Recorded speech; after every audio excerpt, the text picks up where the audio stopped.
Selamat pagi, shalom semuanya. Kelas ini judulnya apa temanya?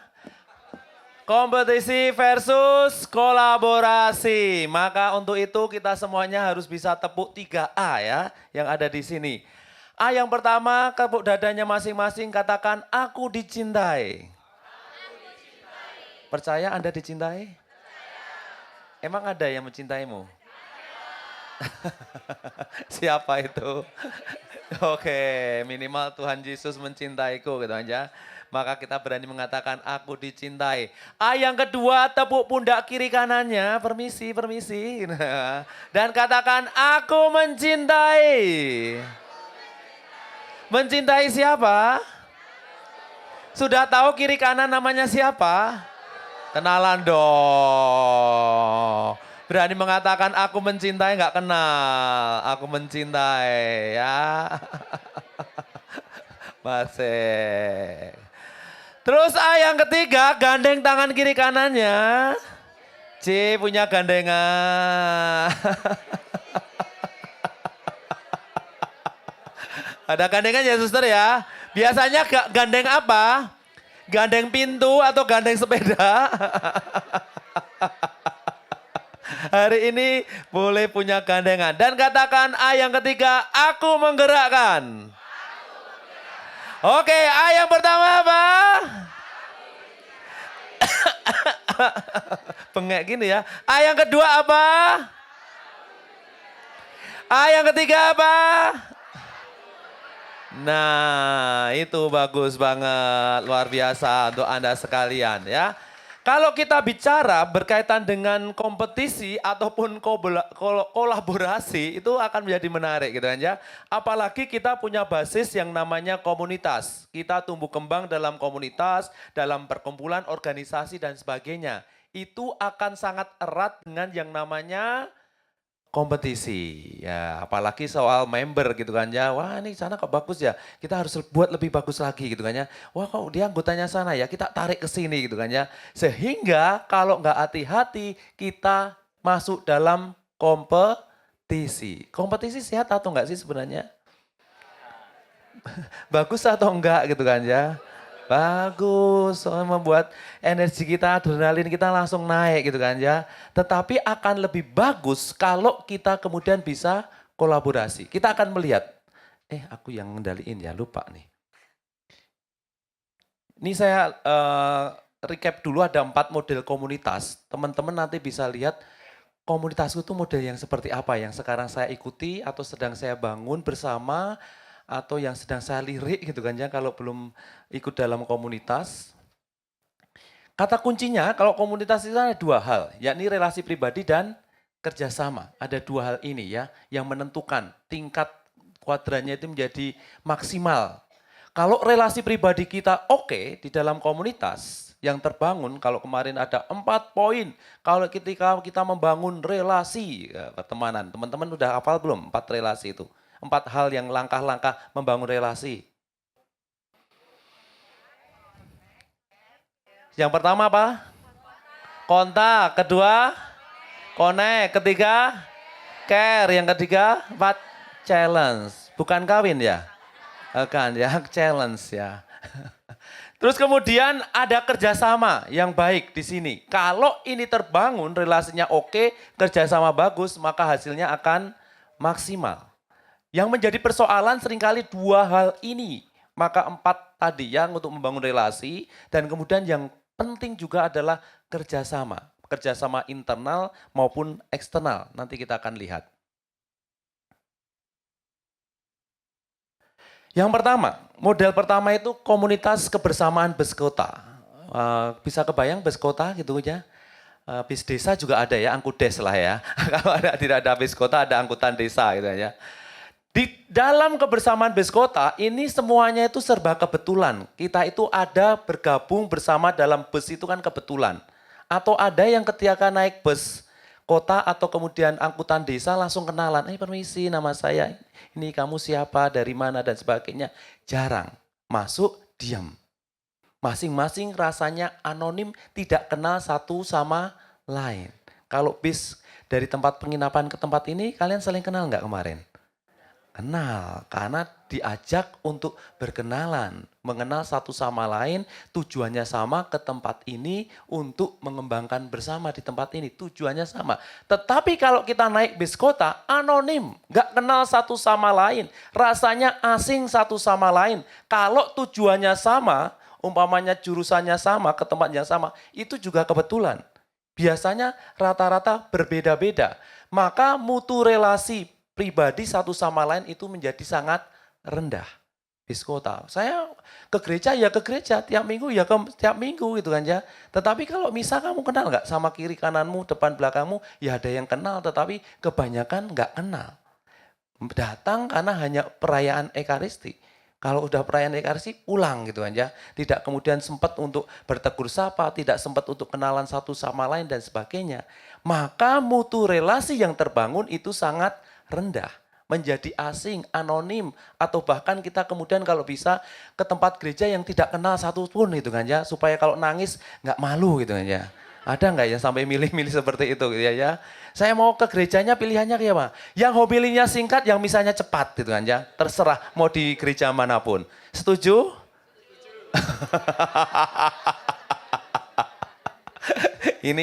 ini pengikut aliran cepat. Maunya ekspres gitu kan ya. Ini yang kemudian kerjasama rendah, kenal pun tidak, apalagi berani bekerja sama, nggak kenal gitu kan ya, apalagi kerjasama. Maka karena nggak kenal, mutu kerjasama menjadi rendah. Ini terjadi, seringkali terjadi dalam komunitas-komunitas kita masuk gitu kan ya, merasa asing gitu kan ya, wah kayaknya saat ini kok saya kok nggak nyaman ya, diajak kenalan juga enggak, disapa juga enggak, ya sudahlah datang untuk pertama dan terakhir gitu kan ya. Setelah itu nggak mau lagi, karena merasa asing di situ. Maka seperti komunitas bus kota, hanya kebetulan saja saya misa di situ, hanya kebetulan saja saya kok tertarik dengan temanya. Ketika masuk kok saya rasanya asing, lain waktu saya udah nggak mau datang lagi. Maka ini seperti di bis kota. Yang kedua, kebersamaan pabrik. Kebayang kebersamaan pabrik, pernah kerja di pabrik? Pernah melihat pabrik? Nah, di pabrik itu kerjasama menjadi nilai yang membentuk komunitas. Kalau di pabrik, maunya pabrik garmen pakaian umpamanya. Satu sama lain harus kerjasama. Yang bagian pasang kerah terus gitu ya. Yang masang lengan terus. Yang masang kancing baju. Tetapi satu sama lain harus kerja sama. Kalau yang masang kerah nggak benar, nggak becus, yang masang kancing juga demikian, maka hasilnya, kuisinya nanti akan menjadi tidak baik. Maka kemudian di-reject lagi. Ini gimana produksinya? Kok nggak benar nih kemejanya? Maka satu sama lain ada kerjasama. Tetapi kerjasama yang dilakukan di situ hanya kerjasama karena kebutuhan. Kemudian yang kedua, seseorang dinilai dari kapasitas produksinya, bukan pribadinya.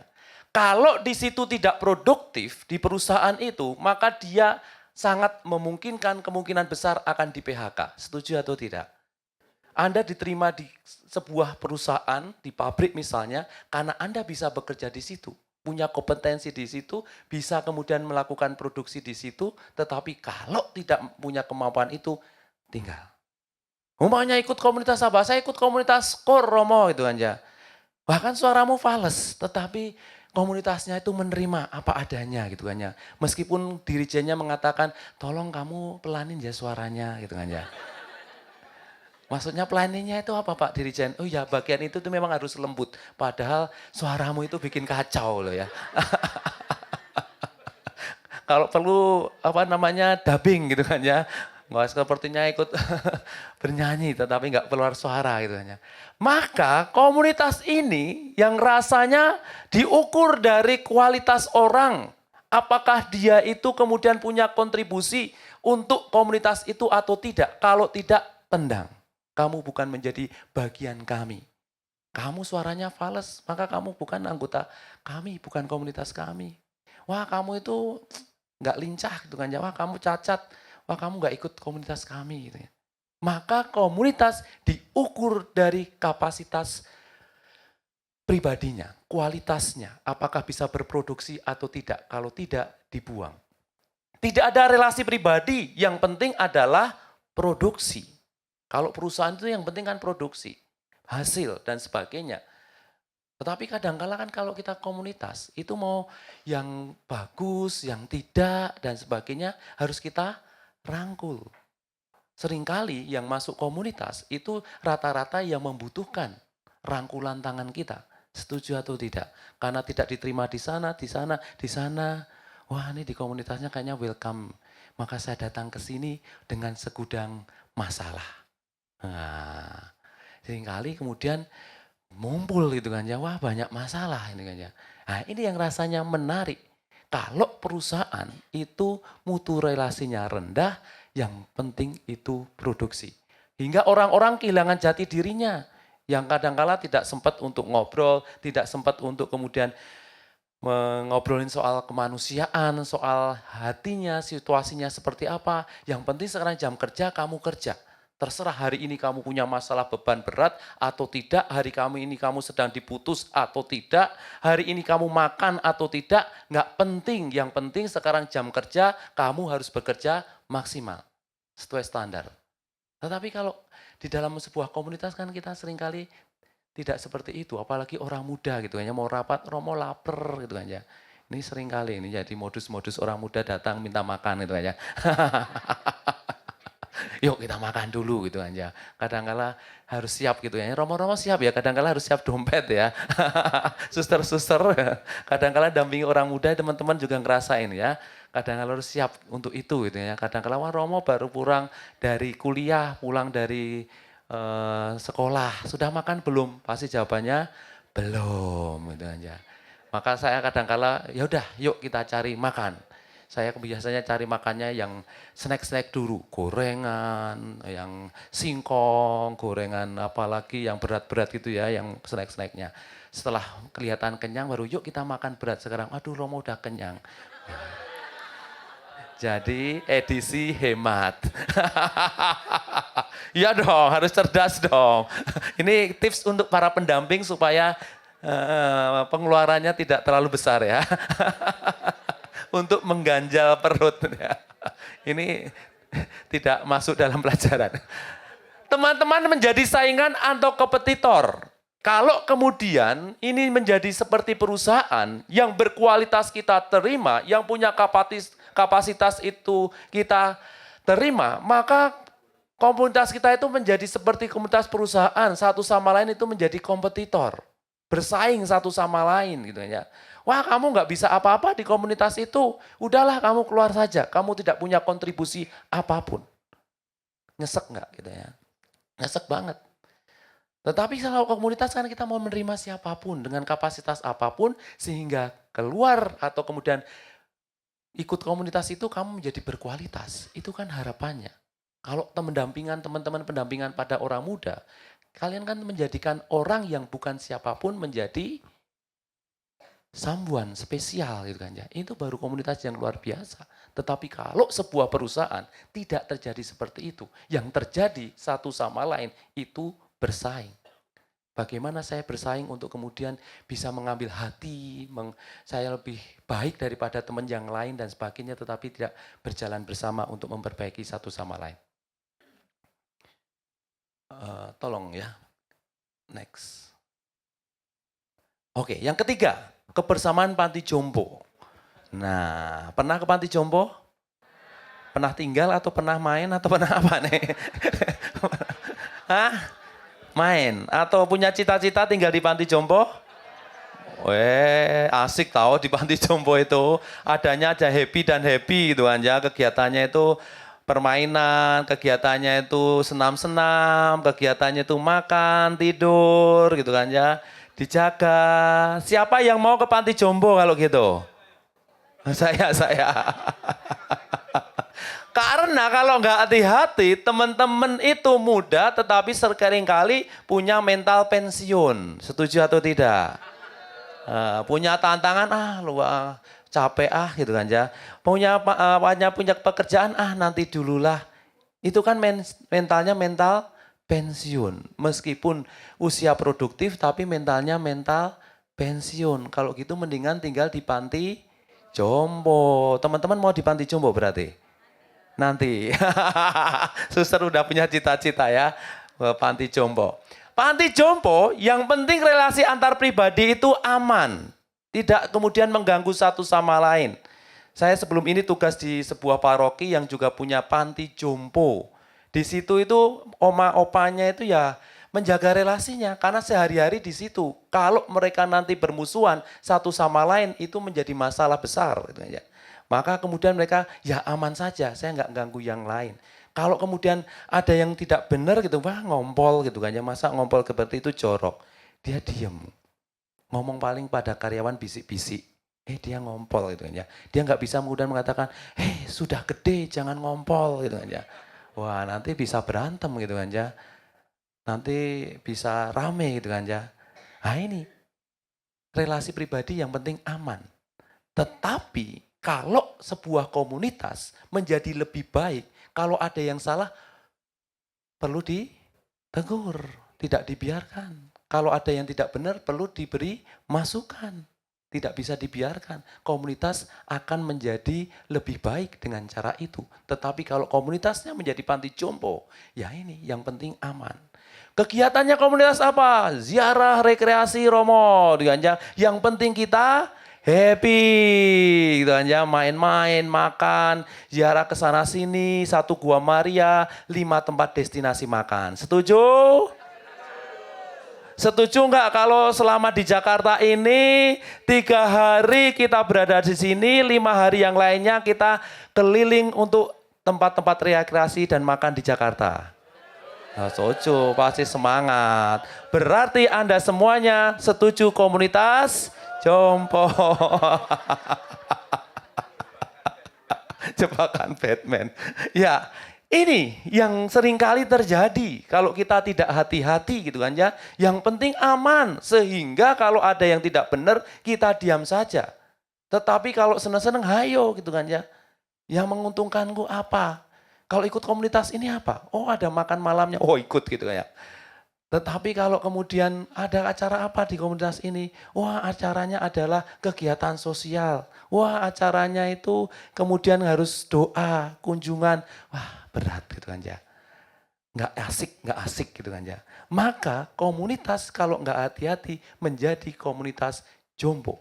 Stabilitas dan harmoni itu semu. Kalau happy-happy, kita merasa bersatu, merasa rukun, tetapi kalau ada masalah, bubar. Bukan aku, aku nggak mau tahu. Itu bukan komunitasku, memang jelek banget. Kalau ada masalah gitu kan ya, wah udah ditinggal. Tetapi tidak mencari solusi bersama. Menghindari konflik dan konfrontasi, kerjasama itu menjadi tidak penting kalau terjadi di panti jompo. Next.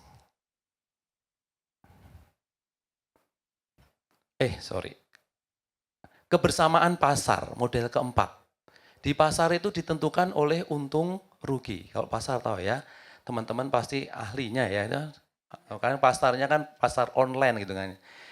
Mana nih yang rasanya murah nih sekarang nih? Oh ada promo 11-11 gitu kan ya, promo 12-12. Wah berarti saya nggak usah pakai akun ini, cari yang lebih promo, di sini lebih murah diskonnya, oh bebas ongkir dan sebagainya. Kalau kita bicara soal pasar, kita tentunya mencari untung rugi. Padahal dalam komunitas seringkali kita tidak menemukan untung tetapi banyak menemukan rugi. Apalagi jadi pendamping gitu kan ya, rugi perasaannya, rugi waktunya. Kalau bagus juga tidak ada yang muji, kalau jelek banyak yang cerca, itu kan ini kan. Kalau nggak hati-hati seperti itu yang dialami. Tapi kalau kita mencari untung rugi, rasanya kita kemudian menjadi komunitas pasar. Ikut komunitas ini untungnya apa ya? Apakah ada yang bisa saya prospek untuk asuransi yang saya sedang kerjakan ya? Wah di sini rasanya, wah wajahnya nggak ada yang bisa diprospek, wajah miskin-miskin semua gitu kan ya. Pindah komunitas yang rasanya bisa diprospek untuk asuransi gitu kan ya. Maka hitungannya untung rugi seperti pasar. Saya mau memberi kalau saya diberi, seringkali juga demikian. Saya diberi apa? Saya kalau nggak diberi apa-apa ya saya nggak akan memberi gitu kan ya. Saya hanya akan rugi kalau begitu. Ini yang seringkali terjadi. Ada 4 hal kalau tidak hati-hati di dalam sebuah komunitas. Seperti yang pertama tadi apa? Komunitas bus kota. Orang tidak kenal satu sama lain, anonim, karena kebetulan saja saya berada di situ. Saya seperti terjebak, saya seperti yang kemudian hanya saja lewat, harus masuk, tetapi tidak tertarik. Sehingga tidak ada mutu relasi antar satu sama lain. Yang kedua tadi komunitas apa? Pabrik. Pabrik itu adalah nilai produktivitasnya, kualitas diri. Kalau saya tidak berkualitas, saya tidak diterima di situ. Padahal komunitas itu masa pembentukan, masa pendidikan, pendampingan, pembinaan. Orang sedang dibentuk di tempat komunitas menjadi lebih baik. Kalau tidak hati-hati menjadi pabrik. Orang nyeleksi yang bermutu masuk sini, yang tidak ditendang, dibuang. Yang ketiga komunitas panti jompo. Yang penting komunitas ini happy-happy. Acaranya adalah makan, makan, dan makan. Oh senam juga ya, masih ingat kesehatan ya. Sehingga acara yang lain no gitu kan, yang nggak menarik. Sehingga komunitas ini kalau nggak hati-hati menjadi seperti komunitas lansia gitu kan ya. Nggak ada nilai faedahnya, yang ada adalah hanya bersenang-senang saja gitu kan, bersenang-senang saja. Yang keempat, komunitas pasar, hanya untung dan rugi. Ini yang kemudian bisa kita lihat dalam hal yang lebih besar. Kalau komunitas internal saja seperti itu, kemudian ketika kita bersinggungan dengan komunitas yang lain, kita akan hanya melihatnya seperti itu. Dengan cara kerja saya, dengan pola pikir saya, apakah ini menguntungkan tidak, apakah ini kemudian ada untungnya, atau kemudian saya bisa kemudian senang tidak, kalau enggak kami enggak mau bekerja sama. Yang ada adalah kompetisi yang tidak sehat. Melihatnya dengan negatif. Wah nggak usah ikut komunitas itu gitu aja. Komunitasnya itu hanya orang-orang yang eksklusif gitu aja. Mendingan komunitas kita menerima siapapun gitu aja. Semua apapun kita terima gitu aja. Kalau komunitas itu terlalu eksklusif nggak usah ikut itu. Sehingga yang ada kita saling mencurigai. Padahal kalau kita lihat gereja kita itu kan sangat luar biasa perangkatnya. Dalam sistem pelayanan, berorganisasi, banyak komunitas dan sebagainya. Kalau kita bisa membayangkan untuk bekerja sama, berkolaborasi, itu akan sangat luar biasa. Sehingga semangat ini yang kemudian diharapkan menjadi komunitas sejati. Dalam komunitas besar, bahwa Tuhan itu menjadi kepalanya dan kita ini anggota-anggotanya. Komunitas-komunitas menjadi bagian anggota-anggotanya. Ada komunitas yang seperti tangan, seperti kaki dan sebagainya, dan Yesus adalah kepalanya. Sehati sejiwa, ada relasi dengan Allah, membangun relasi dengan sesama, membangun terjadinya komunitas yang lebih hidup. Itu menjadi semangat gereja perdana, saling kerjasama, saling membantu satu sama lain, saling melengkapi, maka disukai oleh banyak orang, menambah jumlah dan sebagainya. Kalau teman-teman bisa dibayangkan umpamanya gitu kan ya, wah gereja Katolik itu menarik sekali. Misalnya itu membuat aku kusyuk. Sehingga orang yang datang meskipun bukan Katolik, wah saya pengen jadi Katolik. Kemudian ketemu, oh mau pengen jadi Katolik, bagaimana gitu ya. Oh ya, ke sekretariat saja. Sekretariat kemudian daftar.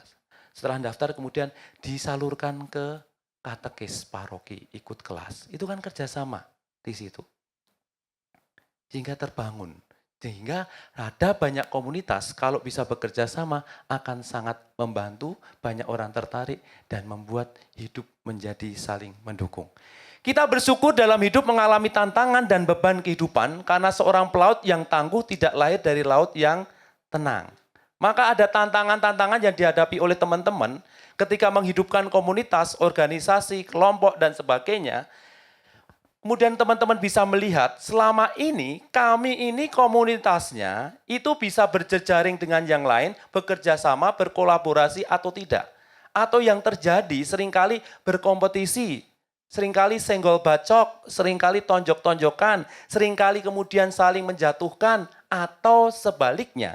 kami bisa membangun dalam kerjasama yang apik, bisa saling melengkapi satu sama lain. Kami itu komunitas yang concern di bagian musik, kami itu concernnya di bagian pengajaran, kami itu concernnya di bagian liturgi dan sebagainya. Yuk kita berkolaborasi membuat acara, sehingga semua perangkat sudah ada. Ini akan sangat menarik. Hari ini juga 3 hari ini acara ini kan tentunya ada kerjasama banyak titik gitu kan ya. Ada yang bicara soal liturgi untuk menyiapkan soal liturgi, perayaan Ekaristi dan sebagainya. Ada yang dari pengajaran, ada yang kemudian bagian dokumentasi, ada bagian multimedia dan sebagainya. Kita itu butuh kerjasama. Kalau semuanya disiapkan oleh internal kita itu kan sebenarnya punya keterbatasan. Tetapi kalau kita bisa bekerja sama membuka diri, itu akan sangat baik sekali. Itu tentunya boleh disadari oleh teman-teman. Persoalannya berani tidak kita keluar dari diri. Kalau teman-teman di awal mengatakan, aku dicintai, aku mencintai, aku menggerakkan, ya seperti sikap Kristus itu. Oh sadar aku dicintai, aku berani nggak bergandengan tangan dengan satu sama lain. Tidak egois gitu kan ya. Tidak merasa yang paling unggul itu aku, yang lainnya cemen gitu kan ya. Yang lainnya di bawahku, tetapi berani bergandengan tangan bekerja sama dan kemudian kita bisa menggerakkan banyak orang. Semakin banyak orang yang bisa kita gandeng. Aku siapa gitu kan ya. Kadangkala kita ego gitu kan ya. Ini bedanya panggung dengan altar ya. Aku siapa? Kalau panggung di luar, pusat itu adalah diriku, aku. Pusatnya adalah komunitasku. Maka yang terbaik, yang paling oke, yang harus diperhatikan itu aku, komunitasku. Kalau kita bicara soal altar, bicara soal Kristus, pusatnya itu adalah Allah. Semuanya mengarahkan diri pada Yesus Kristus.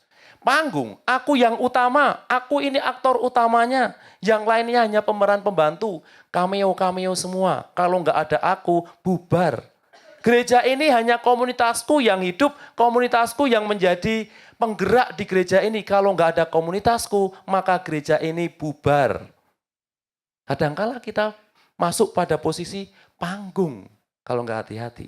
Padahal kita diajak untuk menjadi altar. Kristus yang terutama. Kalau yang lainnya bubar, komunitas yang lainnya itu mengalami kesulitan, aku ikut sedih. Bagaimana saya membantu mereka? Wah payah itu Legio, sekarang anggotanya sudah makin dikit gitu kan ya. Mau mampus, kita doakan Legio mampus gitu ya. Harusnya kan prihatin kalau ada komunitas yang lainnya, komunitas pendoa. Kalian mau nggak doa rosario tiap hari, doa tesera, mereka punya tugas-tugas suci untuk kunjungan dan sebagainya. Kalau semuanya bisa kerjasama akan sangat apik. Apakah semuanya akan dihandle oleh komunitas teman-teman? Enggak juga. Maka kalau melihat ada keprihatinan yang lain, aku mau mencintai mereka.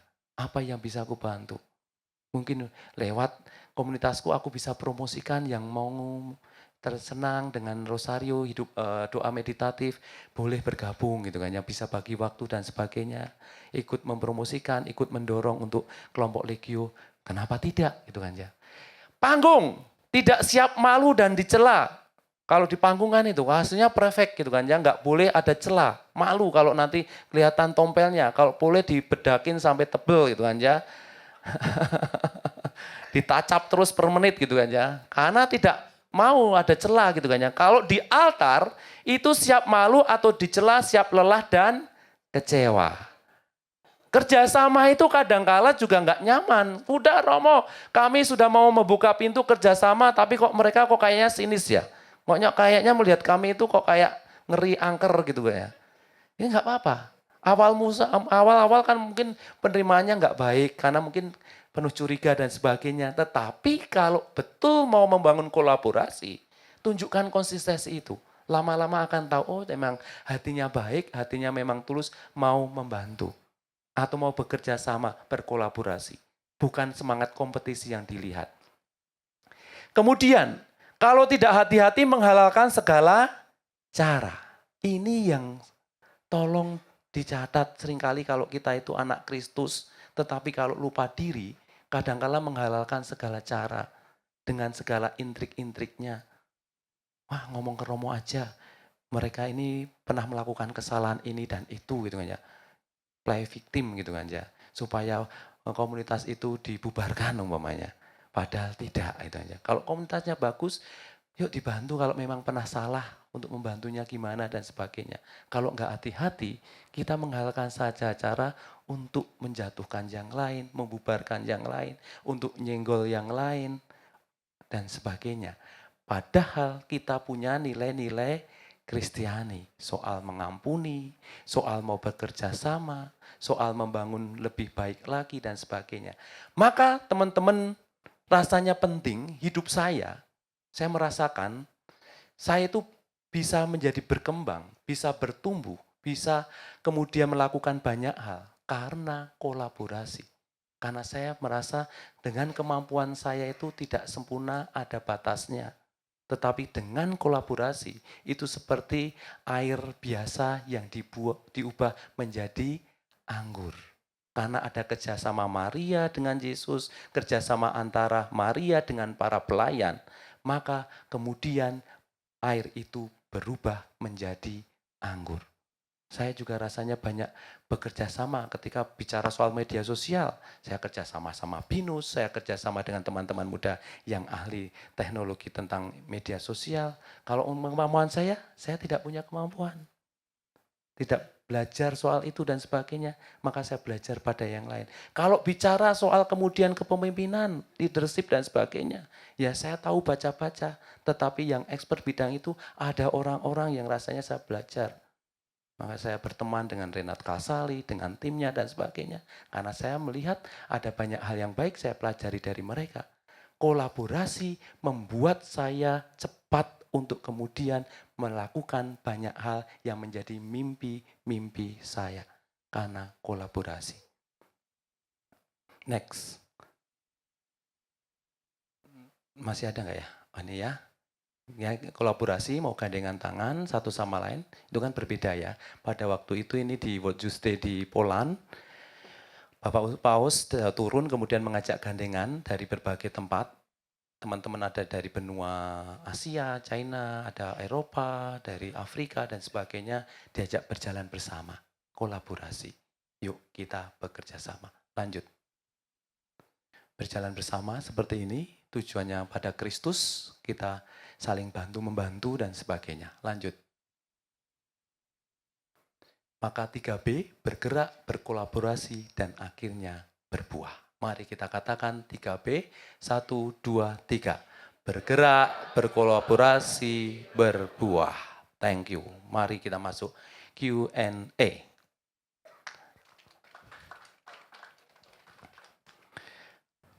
Kok tepuk tangannya ragu-ragu? Oke, kita masuk Q&A. Mari kita cek pertanyaan-pertanyaan yang muncul. Bagaimana cara berkolaborasi dengan kompetitor? Wah, ini asik banget nih. Oke. Bagaimana menciptakan kolaborasi tips yang kekinian antara kategorial muda-mudi dan OMK ya? Bagaimana menghadapi komunitas yang selalu ingin menonjolkan diri? Bagaimana memberi teguran yang efektif tanpa melukai, yang kita tegur dan juga tidak melukai? Oke, kita mulai dari bawah ya. Menegur tetapi tidak melukai. Cedera tetapi tidak berdarah, lebam membiru. Tonjok berarti ya. Tonjok aja gitu aja.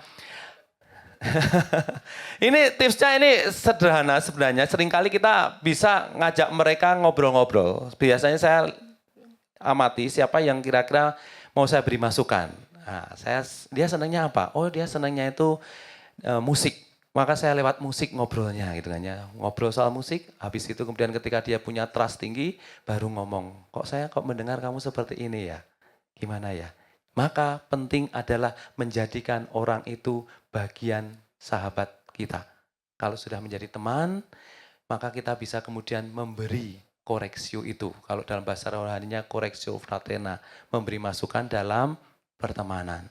Bukan kemudian menjadi musuh atau kemudian rasanya kita menjadi orang ketiga gitu kan yang menakutkan. Itu ya, jadiin teman. Bagaimana menghadapi komunitas yang selalu ingin menonjolkan diri? Wah, ini sering terjadi ya.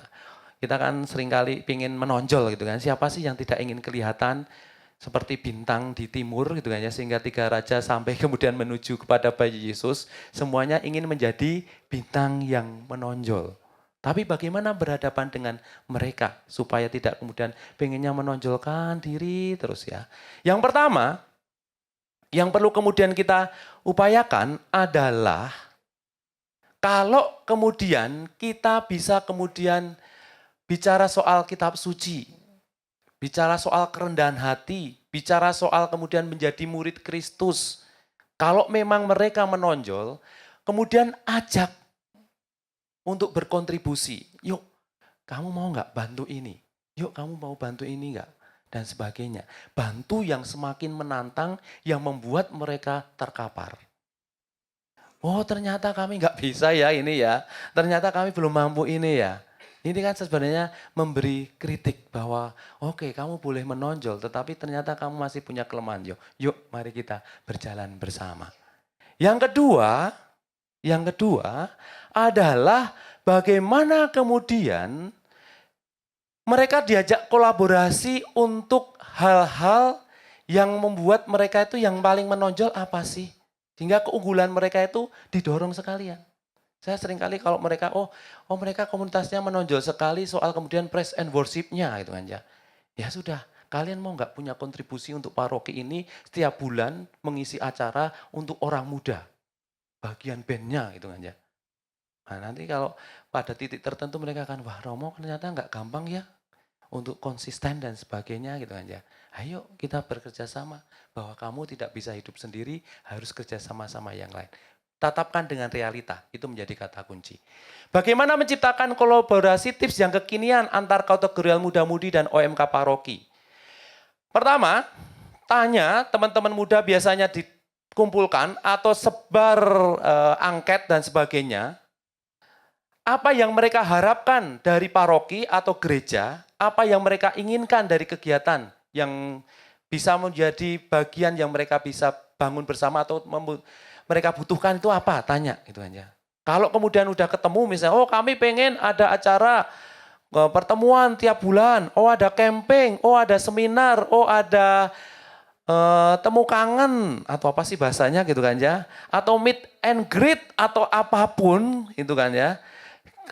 Kira-kira bikin acara momen yang kemudian banyak titik itu bisa saling berkoordinasi. Saya dulu pernah mengadakan acara untuk 5 paroki. Saya awalnya mengawalinya dengan 2 orang. 2 orang yang saya kenal dari paroki itu, terus kan kemudian duduk, kalian pengen apa? Romo kami rasanya penting untuk adakan camping. Penting Romo jalan-jalan. Romo kami pengen ada pengajaran dan sebagainya. Kemudian diputuskan dari teman-teman camping. Oke, dari 2 orang ini yuk ajak teman-teman yang lain yang punya kapasitas untuk ini dan itu atau kelompok lain. Dan terkumpullah 5 orang per paroki. Jadi 5 kali 5, 25. Dari 25 menggerakkan 300 pada waktu itu. Ini yang rasanya menjadi menarik. Berkolaborasi dengan yang lain. Apalagi kalau saya jalani sendiri juga nggak mampu gitu kan ya.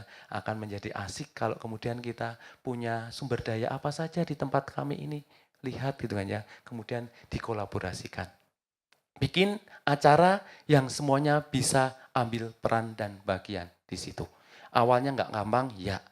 Karena seringkali beda persepsi, seringkali beda frekuensi, seringkali merasa bukan teman saya dan sebagainya, tetapi disitulah sarana untuk membentuk bahwa kita itu gerejanya itu satu. Meskipun banyak anggotanya, lewat itu semua, maka kemudian akan orang sadar dengan itu ya, dengan kegiatan bersama. Bagaimana cara berkolaborasi dengan kompetitor? ini menarik nih, ada kompetitor di tempatnya pelayanannya, di gerejanya atau di tempat komunitas atau dengan komunitas yang lain gitu ya. Wah ini kok rasanya seperti kompetitor gitu ya. Paling gampang itu diajak duduk makan gitu ya. Kalau makan kan bahasa untuk semuanya ya. Semua enak, seneng gitu kan ya. Bagaimana bekerja sama dengan kompetitor? Yang jelas bahwa kesadaran kita bersama ketika kita melihat gereja, kita itu kan melihat satu tujuan semuanya. Semua untuk kemuliaan Tuhan, bukan untuk diriku. Kalau gerejanya menjadi baik, itu kan untuk semua untuk Tuhan. Kalau gerejanya menjadi tidak hidup, itu kan kita yang sedih juga. Maka seringkali kita itu sedih gitu kan ya, kalau kemudian di dalam gereja Katolik, kita masih kemudian saling baku hantam, baku pukul, baku jatuh, baku kompetisi gitu kan ya. Tetapi tidak bekerja sama gitu kan ya, dan sayang banget. Maka kesadaran itu yang harus dibangun. Bagaimana menjadikan kompetitor itu adalah sahabatku. Kompetitor itu adalah sumber inspirasiku. Kompetitor itu adalah sumber motivatorku gitu kan ya. Sehingga mereka bukan dianggap sebagai musuh tetapi sebagai teman, sebagai kawan. Kalau sudah menempatkan itu, maka akan melihatnya dengan indah. Bahwa itu bukan kompetitor tetapi satu jalan untuk memuji dan memuliakan Tuhan. Kalau memang ada yang masih beda pendapat, ada masalah, yuk duduk bersama. Bicara dua mata, kalau dua mata nggak mampu tiga mata apa ya kayak 6 mata ya, 4 mata, 6 mata, dan kemudian kalau tidak butuh orang lain ya kita undang orang lain untuk menjadi penengah. Lanjut. Bagaimana menghadapi komunitas yang selalu ingin menonjolkan diri? Tadi ya udah ya. Bagaimana untuk bisa berkolaborasi tanpa harus berkompetisi? Udah ya. Bagaimana membangun semangat kolaborasi secara kontinu dalam keberagaman karakter, suku, dan budaya? Nah ini penting banget nih. Kita itu kan hidup di dalam keragaman. Kita itu memiliki banyak suku, kita memiliki banyak agama. Ada 6 agama yang diakui, dan kemudian ada banyak agama kepercayaan ya, ada kepercayaan itu hanya dan sebagainya. Nah ini menjadi PR kita, maka seringkali saya dorong di dalam kurikulum, tolong dimasukkan dalam kurikulum pengajaran pendampingan orang muda, itu berkaitan dengan membawa mereka untuk menyadari bahwa kita itu bineka. Sehingga ada kemudian upaya untuk keluar dari diri, kemampuan untuk kemudian menerima orang lain yang berbeda.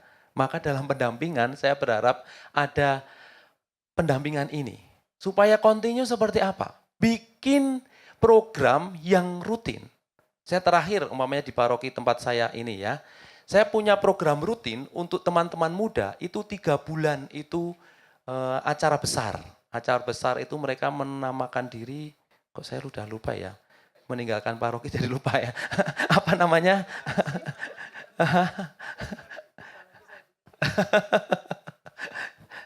Spirit apa gitu kan ya.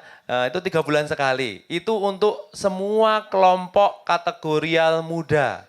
Mereka kumpul, biasanya 250-300 orang muda. Terus kemudian mereka tiap bulan itu kumpul sendiri-sendiri untuk bidang khasnya mereka. Ada yang seni, ada yang olahraga, seni itu ada dance, ada nyanyi dan sebagainya, olahraga itu ada futsal, volley, terus kemudian badminton, terus kemudian ada musik itu ada band, ada biola dan sebagainya, kulintang itu ada kelasnya sendiri gitu kan ya. Nah ini semua nanti kumpul. Terus kemudian ada kelompok-kelompok pelayanan orang muda, macam-macam gitu kan ya. Nah, tetapi juga ada kelompok yang rutin itu kelompok kemudian pelita.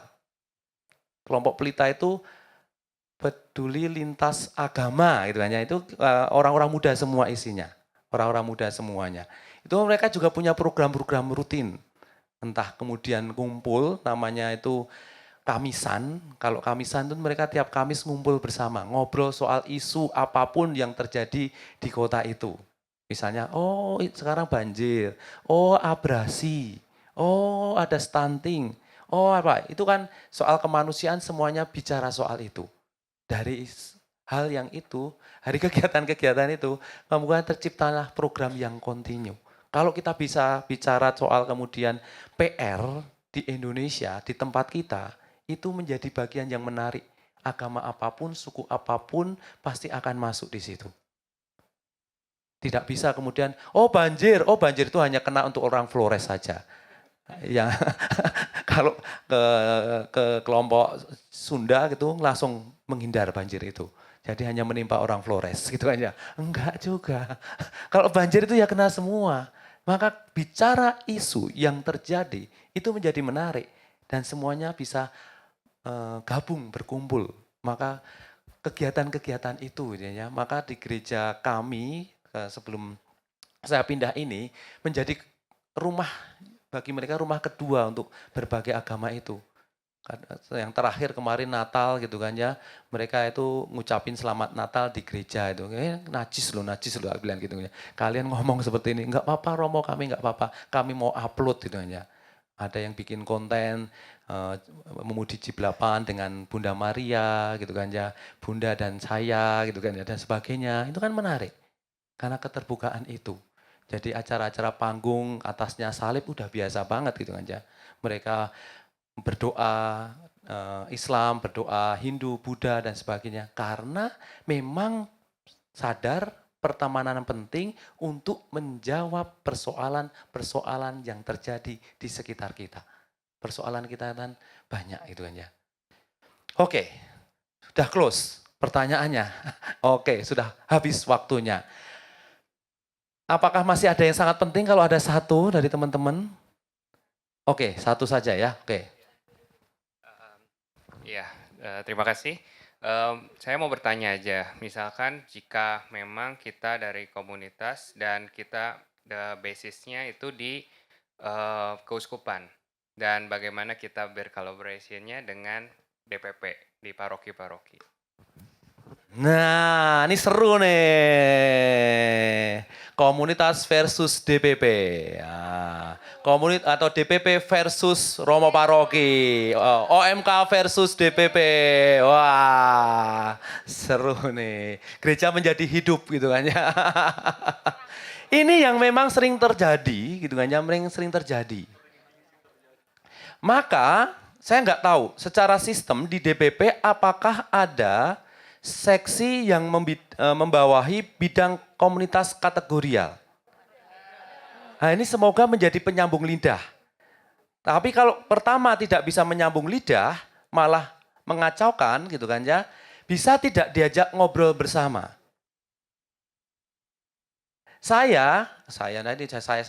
Aku nanti ya. Kami di gereja, saya menjadi pastor paroki kan baru kali ini ya, kemarin ini gitu kan ya.